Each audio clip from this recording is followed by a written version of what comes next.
watu wetu wa Amerika, wa Kenya, walio hapa Amerika,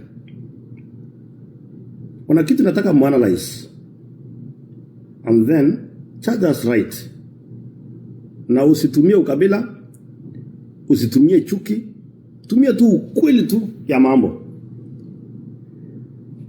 Huyu wa Munyoro amefika hapa. Nataka uangalie ile state ya kwanza alishuka.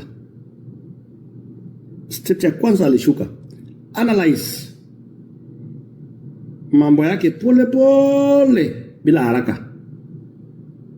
Tukiwaambia huyu mtu ni mkabila, huyu mtu sio kiongozi, huyu mtu akuimbichiwa bure na MPs, huyu mtu akuimbichiwa bure na senators, huyu mtu au kataliwa na viongozi wengi wenye walikutana na yeye bure. Analyze statement zake pole pole.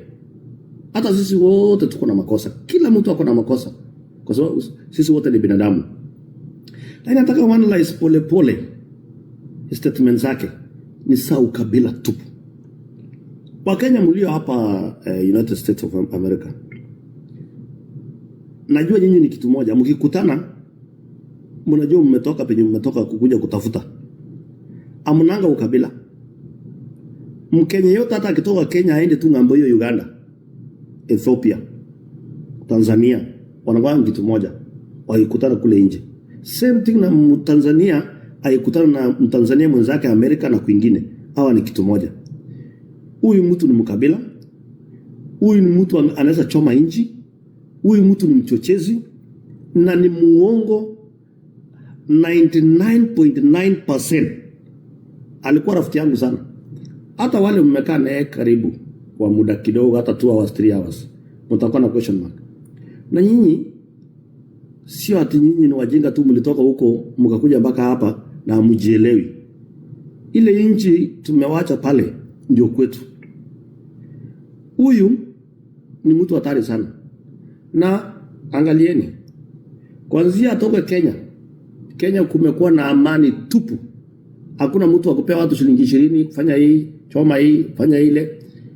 In fact baada akaekae hapa, kwa sababu hapa watu wako juu kidogo, watamuentertain kama comedian. Watamuentertain, wamuite pale nini, wamulie nyama, wampatie kitu mambo hiyo.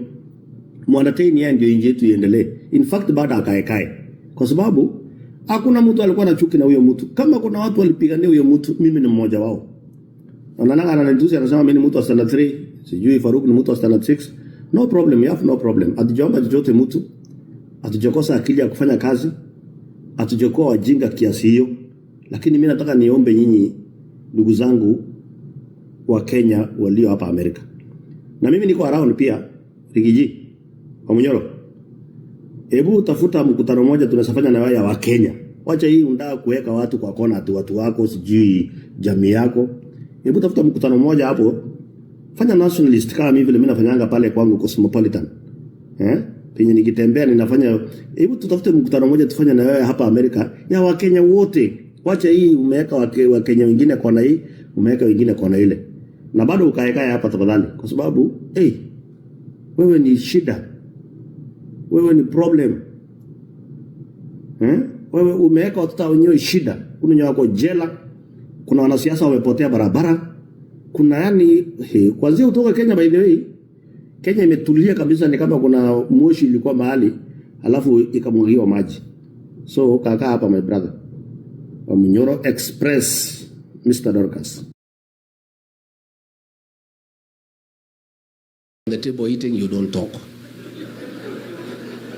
So these cousins now have found their way as a family. And now all the cousins are talking the same language.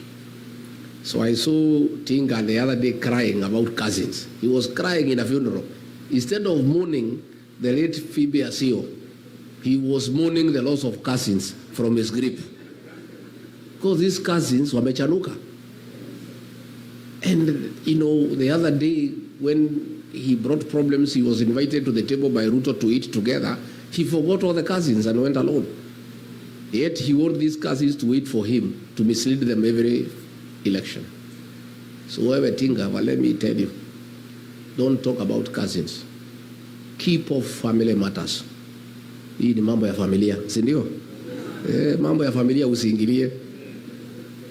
Wewe, so the cousin movement is a great thing, and all cousins, all in-laws, all the people of Kenya are one family now. And all the people of Kenya now are cousins opposed to abductions and extrajudicial killings, and they are all speaking the same language. So Gitobu talked about healthcare. We had a system called NHIF. It was struggling, but it was working. At least you could go to a mission hospital, get treated, and NHIF in one way or another will sort you out to a certain extent, and you are struggling with a small percentage. So what we needed to do was improve on NHIF, and all we needed was 800 million Kenya shillings to reform the system and make it working. Instead, William Ruto threw it out, brought another system, another animal called SHA and SHIF, at a cost of 104 billion Kenya shillings to replace NHIF, and it is not working, and that money has been stolen. As we speak, the hospitals have said that civil servants must pay in advance because SHA does not help. I am amazed by the work by the health system here in the US. For the time I've been here, I've interacted with many of you in the health sector.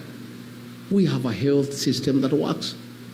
And you guys, when we form a new administration, we rely upon you to come and work with us and help us put in place a working healthcare system, a replica of what is happening in this great nation. You guys know it, you have done it. And you are the guys who are driving the healthcare system here in the US. Most Kenyans are in the health sector, true or false? And you guys, we have a lot we can learn from you, and you can come and assist us. Matters education, MYKE, that great economist, the third president of the Republic of Kenya, who left a rich legacy in Kenya of free primary education. All that has been destabilized, and kids are at home.